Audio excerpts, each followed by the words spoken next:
What's up everybody, it's Lids and we're back for some more Gwent, and today we're playing the new Patience is a Virtue seasonal event, which is an alternate game mode in which at the start of our turn, every card in our hand gets transformed into a random card that costs one more provision. That may make it sound like your deck doesn't matter, but today's deck is almost unstoppable. So let's go give it a look.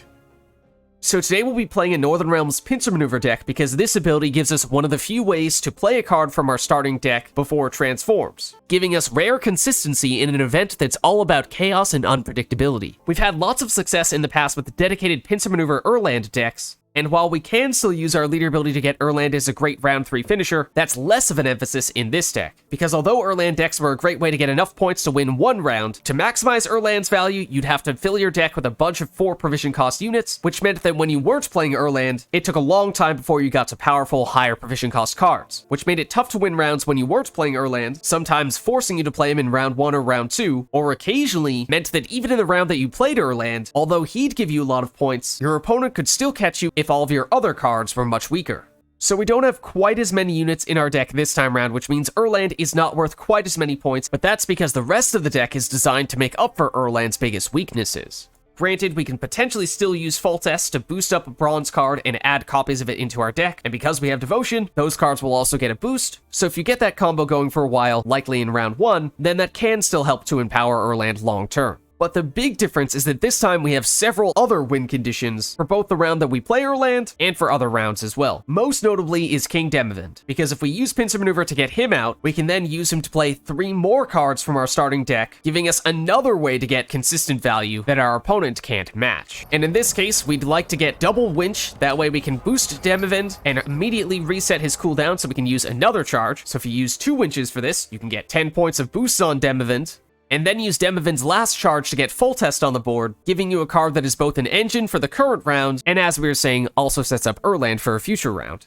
So that gives us way more tempo in round 1 than we had in previous versions of this deck, making it much easier to win round 1, which was previously the biggest weakness of this deck, because now it's much less likely that your opponent is going to be able to bleed out Erland in round 2. But even if you do have to play Erland early, or if you're looking for even more firepower in addition to Erland in round 3, then you can also use Kimbolt, which is another card that gives us extra value from the cards in our deck rather than our hand, which is critically important in this event. Basically, play him early, and then try to make a point of playing whatever random cards you get in your hand that have order abilities. Then you'll end up summoning out other cards from your deck in the process. Just be careful that you don't accidentally summon out Erland and lose his deployability. Other than that, we have Radovid, which gives us a way to get even more leader ability charges, so we have more ways to get those key gold cards out from our deck. And besides those key cards, just play the best cards you see. Now let's go see it in action.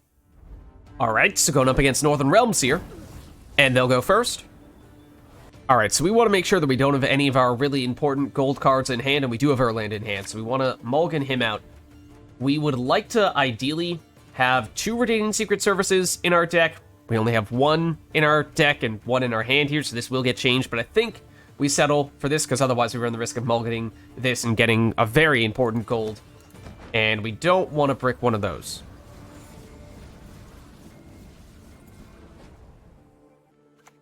Okay, they'll go Raging Bear. Solid first turn play. We could use Rico to basically answer that. But we probably want to play a bronze unit here, and Sentry and Royal Guard would be kind of nice. Could be Alp. Having Reaver Scout plus Sentry and Royal Guard is kind of funny, but we'll do this. And what this does is it allows us on our next turn to use a pretty ambitious combo, pretty crazy combo with the Demavends, which will eventually get out Foltest as well. We'll have 1 turn with the Demavend on the board and them having an opportunity to answer him, but if he does live, then we will get crazy value out of him. Well, speaking of Foltest, I mean, this is probably a bit of a mirror match.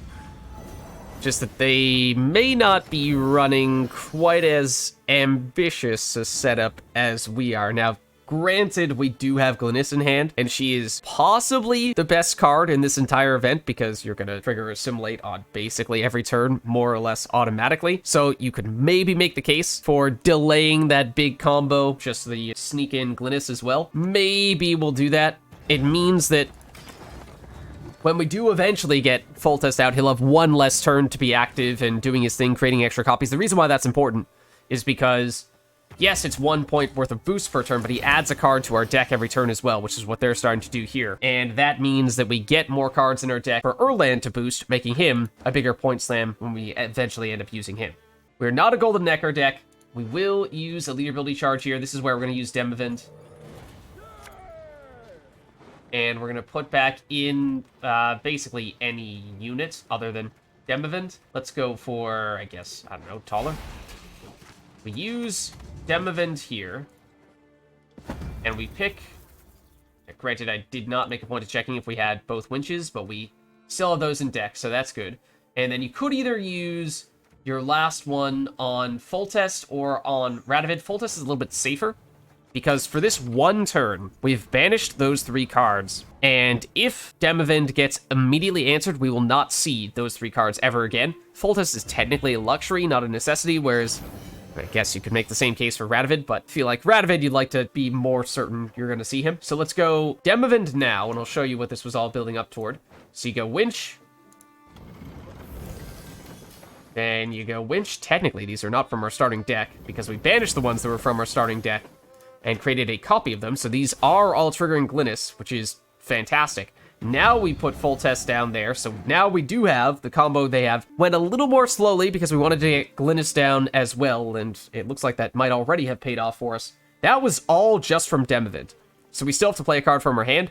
I think we probably go Foltest Pride here, because that gives us some pretty solid value as well. Otherwise, I mean, yes, Dragon Stream could be very useful too. Oh, wait, hold, what the heck? What are the chances of this?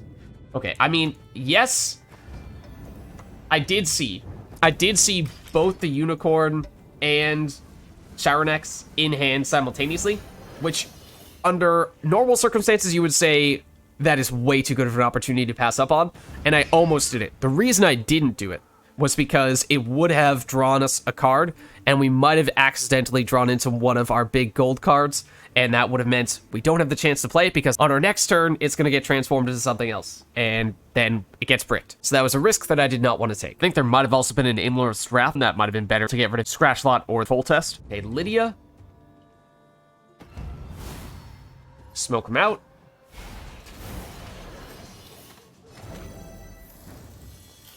Okay, we do not have any special cards left in our deck here. Mata, speaking of bricking golds, this is a great way to do it. In other words, don't ever do Mata in this event. We do not really have, I mean, technically, Geralt includes himself in this count, right? We could steal that volunteer, not that that's very helpful. Shilard, I don't remember if their hand is already transformed. I don't think it has, which means this functionally does nothing. Keldar, long-term, could be good, but Phoenix, Phoenix, I think might be our preference here.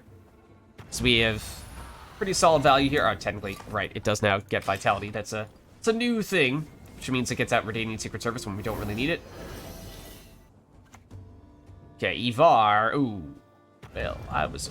Oh, yep, no, that was bigger than Glynis.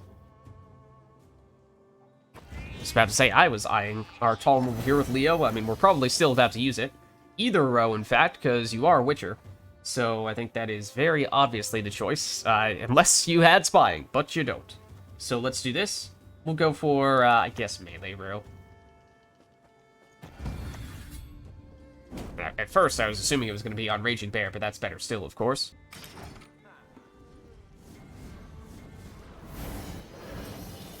And we should have Sabbath. Yes, so She Who Knows on our next turn could be incredible. Alright, Hemdall. Go range row, I assume. Oh, no, melee row. I guess we had enough armor that they didn't want to use it there. Yeah, they're going to keep on playing because they really like this scratch a lot. But I think we still have a lot working in our favor here. Okay, so let's do... Well, we'll put you here because I don't want to risk a Brayhin play on a very valuable card like this.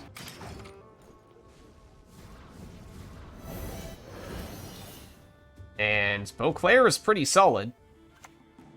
Okay, Philippan Trail, that looks familiar. Waylay, they should hit She Who Knows is the right option. Yeah. Reduces our carryover potential a little bit. Okay, but this is pretty big. So we go Beauclair. We use this.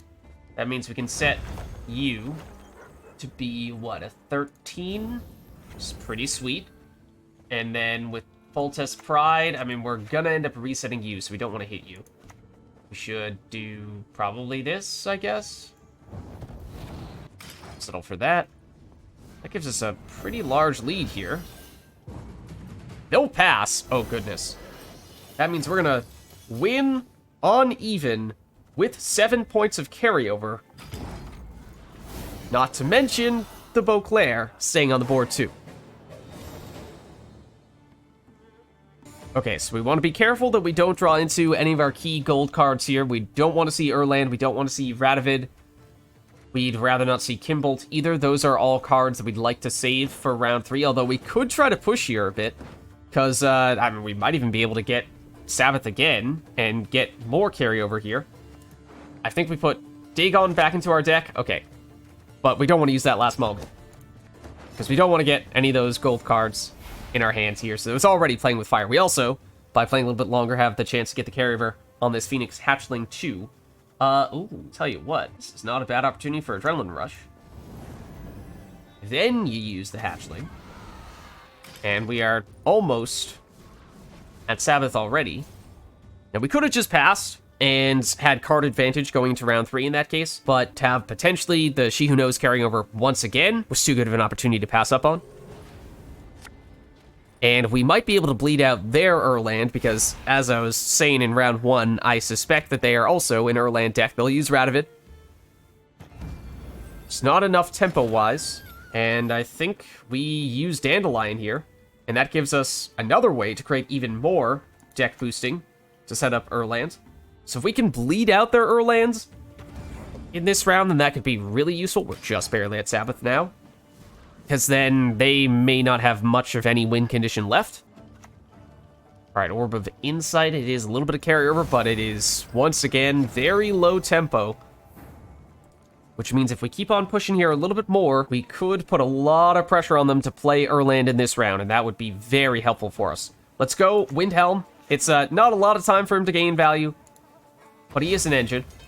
And we'll deck boost, and technically speaking, what you want to do for Kimbolt is to get a lot of cards with different amounts of power, so that no matter what amount of power you have on the unit with an order, you're going to summon something out from your deck. We have Carroballista at 5. Okay. Lots of 6s, a few 3s. Maybe we'll get Commando up to 5 as well.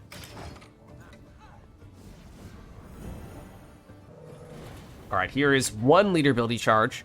They only have one left, so this might be Erland. Technically, I think they can wait one more turn before they have to play him. But there he is. There he is.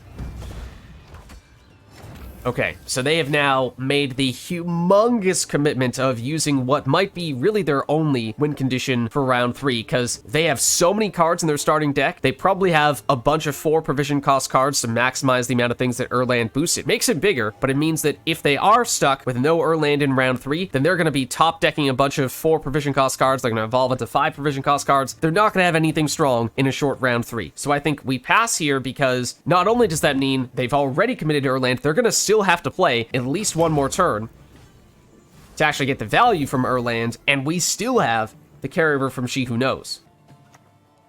All right, it's the Dow. Okay, well, fair enough. That does break our Sabbath just barely. So they did get rid of that, but it's a huge Erland. They had to commit in round 2. Okay, so now once again we're trying to save big golds like Erland, Radovid, and Kimbolt are probably the cards that we're going to get out with our leader ability. And that means we're going to have to do those things pretty early on so that we have enough time to make them happen. If we want to be really picky, we try to get those cards with different amounts of power in our deck, as we were starting to talk about before. I'm not seeing a 5, I don't think. So if we're being really greedy, we put you back in. Okay, but don't want to risk getting one of those golds, so we'll leave it at that. So that was already tempting fate a bit. And we'll still get the carryover from the hatchling, so might not be She Who Knows, but at least it's something. Oh.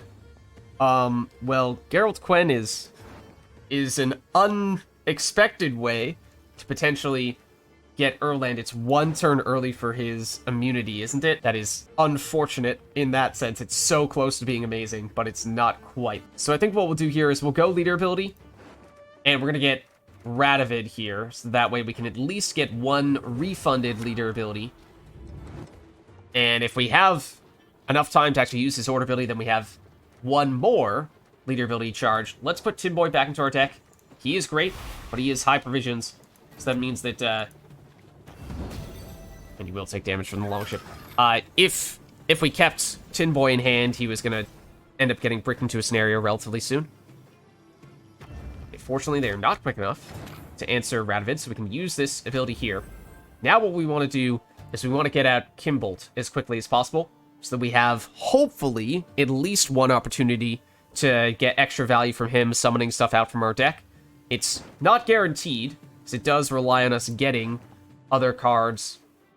Dagon would obviously be pretty cool, but probably not going to have the setup for him anyway. Alright, we'll put back, I guess, Messenger of the Sea. Use you. And we'll boost. Let's get something up to 7. At least one card up to 7. We'll keep you on 3 so that we have something there. We have lots of things on, like a whole lot of things on 6. Not a lot on 5. Let's get Onager there. And I guess, sure, we'll do that for another 7. So now we still have a leader ability charge remaining, and that is what we'll use to get Erland, which we could do on this turn if we want. Alright, so this is their last leader ability charge. Do they have any firepower left? It's an Onager. I mean, that's potentially something. Yeah, and to be fair, that is very good synergistic-y stuff with Brayan, and nearly good enough to remove Kimbolt. Oh, how I wish we had Rowdy Dwarves to transform, because if so, then we could immediately get value here. That is not quite the case. We could go Erland now. He does not have Zeal, so that means we would not immediately get value on Kimbolt. So is he going to live long enough to get any value if we don't use him on this turn? I mean, there's really no way to make it happen unless we were to, say, use Margarita here, which is potentially worth doing, just so we can summon out a 6, but we'll stick with Erland. We'll put, I think you're the highest provision cost card in our hand right now, so it's a little bit dangerous to keep you there. So we use Erland. Erland gets hit, so he's now down to a 3. If you survive, we will get another card summoned out. I think we do still have a 3. If I had planned out a little bit more, might have been able to see... Well, no, actually, with Erland's boost, we no longer have a 3. Ooh, yikes. Okay, it's Keldar. That's solid. But might not really need much coming from Kimbolt here, because this Erland boost is probably big enough in and of itself to get the job done here. I mean, I guess we'll use Walter Veritas. Maybe we'll happen to get something with an order ability, and we can make it happen there. Fee is technically not an order, is it? Right? So, yeah. No orders that we are keen on getting here. Unless we get you up to a 4. Okay, no, I guess you count as the 30 when we click on you, not a 4. Unless we... I don't know, we might have had 4s in there. We'll flip that. Okay, that counts as a 4, apparently. Fair enough. Alright, but either way, yeah, turns out Erland was big enough in and of itself. That's why it was so important that we bled him out from their deck in round 2.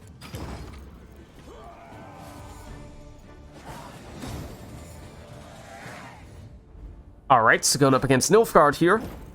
And we'll go first. Alright, so for what it's worth, they're Enslave 7.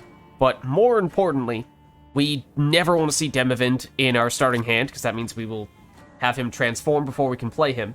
Then we don't want to see Radovid either. And Winch is technically a card we'd like to target with Radovid, so we'd like to get rid of this if we're feeling really greedy, although we run the risk of drawing to a different gold card. Okay, good. I was going to say, we've already seen so many of them that it was fairly unlikely we were going to see another one there, but it was possible we could have just bricked Erland by doing that. Fortunately, we did not. So turn 1, we're going to have to play whatever the best card is from hand. We, in some ways, kind of like for it to be a bronze unit, so this light cavalry is tempting me at the moment, although otherwise, Percival turn 1 could be pretty solid as well. I think we'll go for this. And then next turn is when we want to break out Demavend.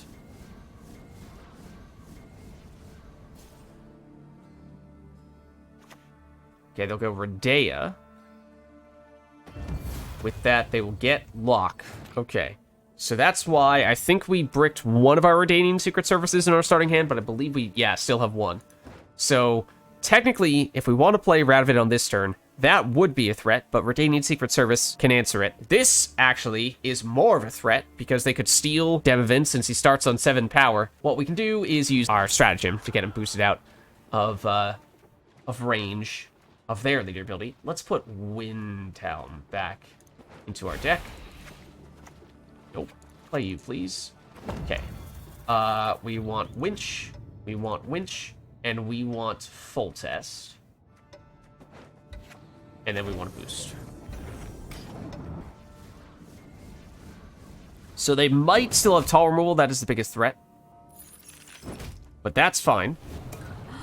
Unless they're about to use Vanhamar, in which case they are incredibly lucky. Okay, fortunately, that is not what they have.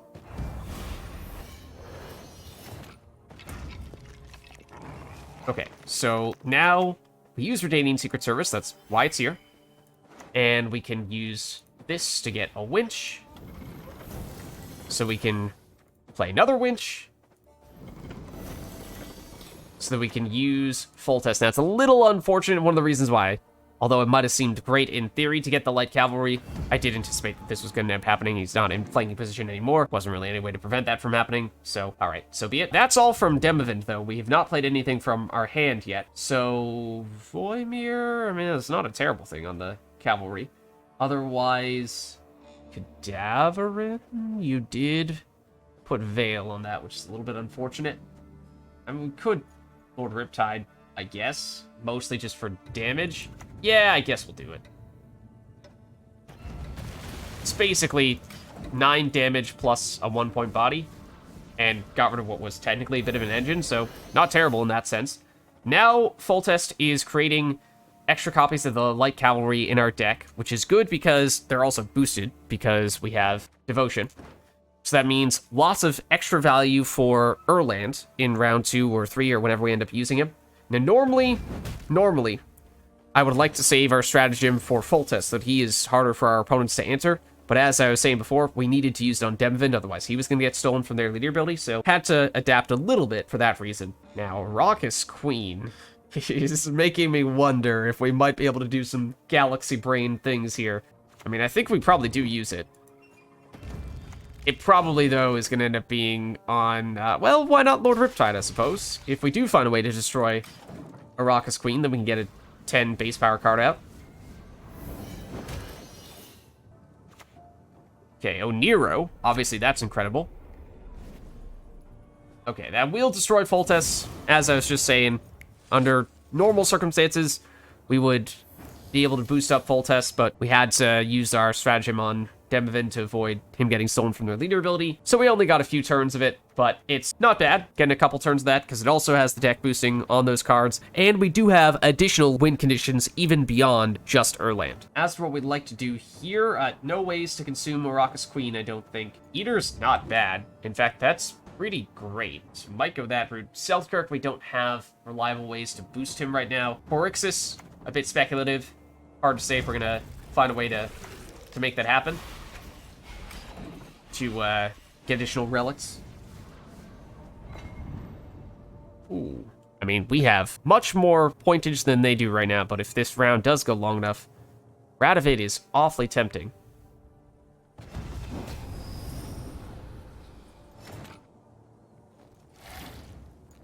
We could, for what it's worth, also use Boholt to create an extra copy of the Light Cavalry, in which case it could be a flanking card, but we have enough lead here that I'm not too concerned about that. Ivar doesn't have a great target, so although in theory that might be great, not so much in this situation. I think it's Radovid, just because that gives us better potential for future rounds by giving us additional leader ability charges, and we were potentially going to use a leader ability charge to get the Radovid from our deck, so to get one for free is pretty awesome.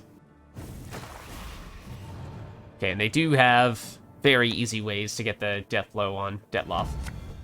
But we might pass on our next turn. Siege is certainly not a bad card, though.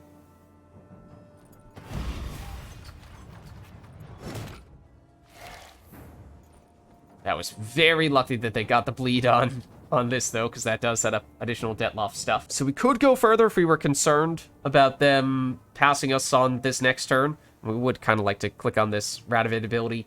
Siggy does at least threaten to play stuff. I mean, it's just like cavalry, but it's something. Otherwise, Eltibald is much bigger, potentially, in a longer round. So maybe we do this. Sure. We'll go here. We'll hit just whatever is biggest, really. Go for you. Do this. Most importantly, click on that. Okay, so we have tons of leader ability charges. So that is really not a concern at all anymore. Okay, Philippa. Lots of damage, lots of tempo. Love if you destroyed Arrakis Queen, you almost did. But Tyr. Tyr is very interesting. Do we have a way... Oh, it's so close. Not quite a way to get the resilience on him. That stinks. Triss Meteor Shower, however, is a lot of tempo, for sure, as is Heimdall. So all these cards are very solid for us. In fact, what are their provision costs? That's probably the tiebreaker. Tyr is the highest provision cost card here. But I think it's probably going to have to be Triss nonetheless. And then, what is it? Our range row that's best to boost, even if these are mostly one-power drones. And we are probably not going to be able to destroy our Arrakis Queen in that case. Oh, that is not the row I meant to do. Yeah, I think this is best, but... we'll take it. Okay, they'll use Heimdall.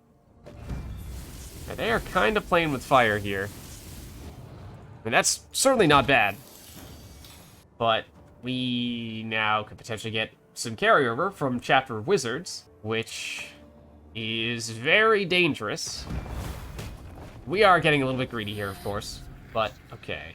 What do we prefer? I mean, there's potentially some value on Aretuza Student in case we happen to see an alumni later on. Otherwise, these are not great unless we use the order ability in this round, which is not really what I intend to do.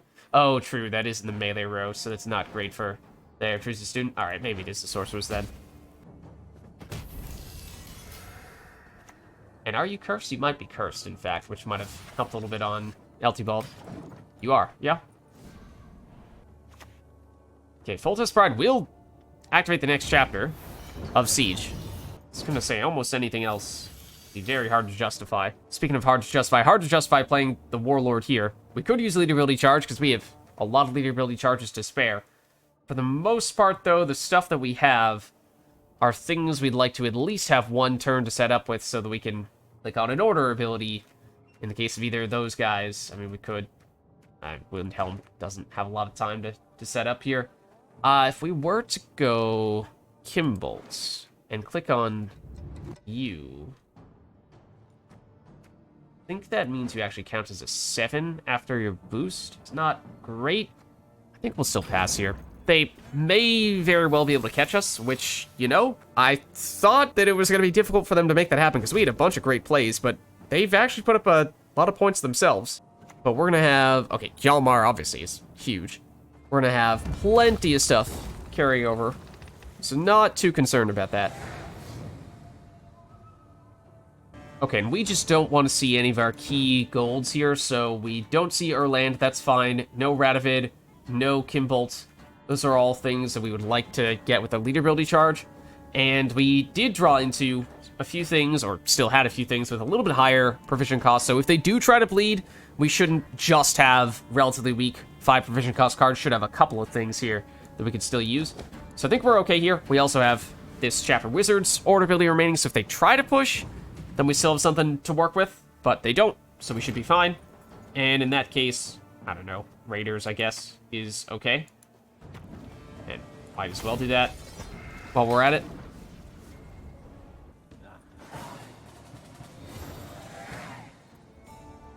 Okay, so once again, we want to avoid our key gold cards. We did draw into Radovid, but for what it's worth, after getting a free Radovid in round 1, he's actually not as critically important as he was before. So, might be okay with losing him here, to be honest with you. I think we still have at least 2, if not 3, leader ability charges remaining. We might put Meave back. Okay, well. Well. Wow. Okay, it was incredibly unlucky because did we just see every single gold card that we were trying to save? We did see every single gold card that we were trying to save. We saw Radovid, we saw Erland, and we saw Kimbolt. Were all the cards that we drew into there. So that's atrocious luck. Some of those guys would have given us additional win conditions, you know, Kimbolt and Erland. We still have Erland, but I would have liked to have had Kimbolt too. So, well, I guess in that case, we will begin here with Water Brocklon, which is still not bad by any means, because it is now easier than it's ever been to trigger Harmony, and we have 2 Harmony engines on the board, and we've 3 leader ability charges left. So still some serious potential there as well. What's our potential to get Might going? If we get Erland in the other row, that is actually pretty feasible, to tell you the truth. So that's kind of tempting. Otherwise, we use Igor, use Insanity to get an additional Dryad Fledgling, which is potentially kind of sort of worth it. I think we just do this.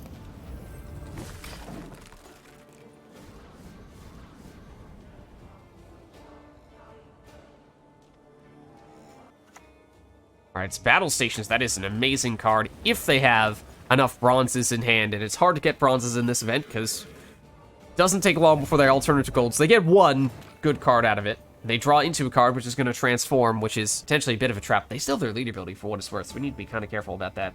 Right now, it would just be the Fledgling they can steal. But I think now we are on Adrenaline 3 for Erland, right? So why don't we go lead ability charge here? We'll get Erland. We also would probably like to see Meave, if we can find a way to get her boosted. Yeah, maybe we shouldn't have put Meave back to her attack if we didn't necessarily have a guaranteed way to get her boosted. So we'll draw you. We'll put back, I guess, you, since you're just 5 provisions, and we don't have a lot of time left to develop you. So once we click Erland's ability, then we'll have Might.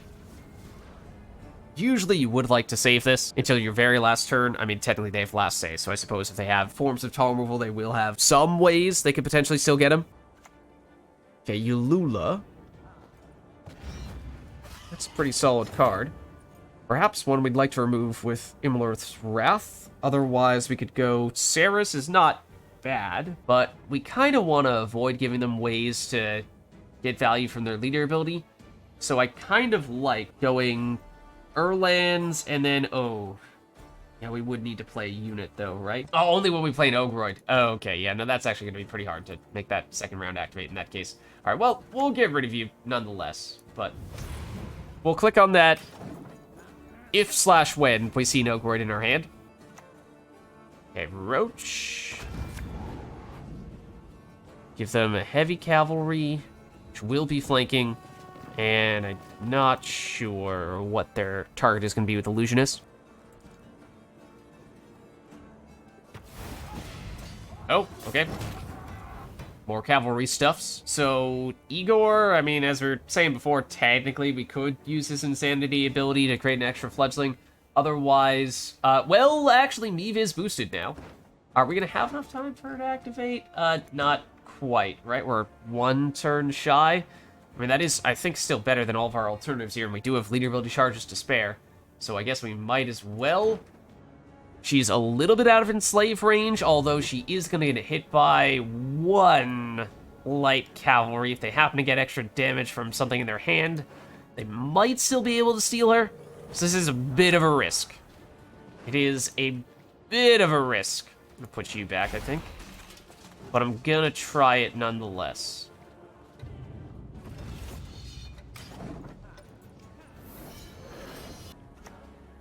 Svalblood? Wow, that's a lot of damage. We have... Okay, that was a source of damage. So they almost had a way to make it so that Meave was going to be stealable. And we had more units on the board than they did, so that was very solid value for them. Obviously, we can still click Erland. But we did not add quite as many cards in round 1 as we would have liked. Only the 2 additional light cavalry here. We could use Magic Compass, but we don't really want to be discarding stuff, at least not before we use Erland.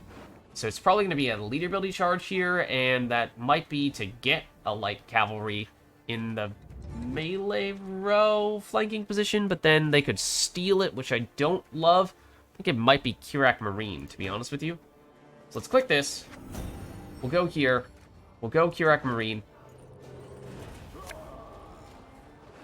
dump you, play the Marine, and let's just make sure that meme is not stealable. Okay, so it is possible they could get some decent value there. That was, ooh. Yeah, we could have made that unsealable. That was going to be their best option, of course, so that actually might have been better still. And we'll still hold on nonetheless. Alright, so going up against Nilfgaard here. And we'll go first. Alright, so we do have some important cards in hand here. We definitely want to mulligan out Demavend. Ideally, we'd like to mulligan out Winch as well, because that's one of our preferred targets with him. Okay, and then, ooh, I don't like having both Redanian Secret Services in hand, because that is one of our best ways to make sure that we can actually use Demavend reliably. But if we use this, we run the risk of drawing into a different gold. Okay, I'm going to take the chance because we know it's not going to be Demavend. Okay. It was a calculated risk, but we ran the chance there, at least, that we're going to see one of our other important golds. So, at least for turn 1, we are fine to go with, ideally, a bronze unit of just about any variety. Ooh, the Carroballista is actually quite tempting here.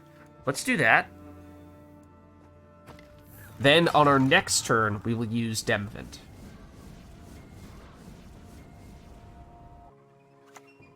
Okay, Saskia. Potentially very solid value. We're gonna go the Waylay route. Okay. So, now we use a lead ability charge, and we use this to get Demavend. That's why we did not want to see him in our starting hand. We mulliganed him out. Let's put, I think, Istrid back into our deck, because that could be a useful card for us to have later on. We'll go Demavend now. And we target Winch, and then the last option, technically you could pick either of these two, but I strongly prefer Foltest. I think it's a little bit safer to go that route. And technically we could hit Saskia. Okay, so you could maybe make the case for a tactical advantage on Demavend there, because if he gets locked, we have a Redanian Secret Service that can help him. If he gets destroyed with damage, then there's no real solution for that. But fortunately, they were not able to destroy him. So that means on this turn we can, let's just first check, see if there's anything that would benefit from being on the board before we use Demavend's orders here. Don't really think so. So we'll use him now. And we go Winch first, which allows us to Winch again. And that means now we get out Foltest. We put Foltest here. And we go tactical advantage to boost him up. And that's all stuff from Demavend alone. So we still need to play something from our hand here. And Zoltan is kind of tempting just for the resilience. Might end up going that route. Otherwise, Coral is pretty solid here. Guess we'll do this. So lots of tempo. And Foltest, whenever he boosts up one of these cards, will add stuff to our deck, and they do not like that. Because that means we are adding more cards, more boosted cards, in fact, to our deck, which increases the round 3 potential of Erland. So we could just pass here and take the round 1 win, and get the carryover from Zoltan as well. Or, oh, well, speaking of which, or we could have this round go a little bit longer and give ourselves more time to use Foltest and add those additional cards to our deck. Technically, we don't need that much from Foltest, so maybe we're still okay with this, and we might push a little bit in round 2 because we'll be on the full 10 cards. Okay, so here we just don't want to draw into any of the big gold cards. Margarita is kind of nice to have in deck, so you do have a source of luck if you absolutely need it, although she's not critically important, so not too concerned about losing her here. Maybe we put Igni back in deck, although it's a neutral, so we can't really summon it out anyway. So I think maybe we should stick with this, to be honest with you. And we have at least 3 throwaway cards here, so we might as well see what we get. And Rafford's Vengeance, although potentially great, is actually a bit of a trap, because there are not many opportunities to play bronze units in this event. Also, the card draw is very tricky, because if you do draw into something like Erland or Radovid, then suddenly you have no way to play that card before it transforms into a random one, and then you have bricked one of your most important cards. So that's not good. So I think we might just go Olaf here for simple, straightforward tempo. And maybe if we can get enough points in this row, we might open up some Sabbath potential if we happen to see a She Who Knows show up. Alright, Flotsam. It does have resilience. So anything with resilience obviously is good in this situation.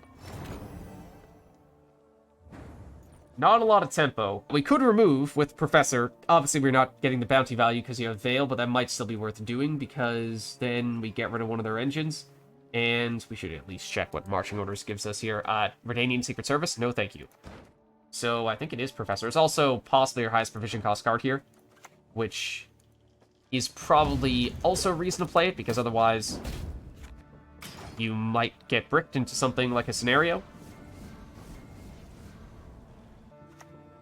Okay, Triss Telekinesis. We'll see what special cards they have. We know they're going to see Winch, or at least have the option to play Winch.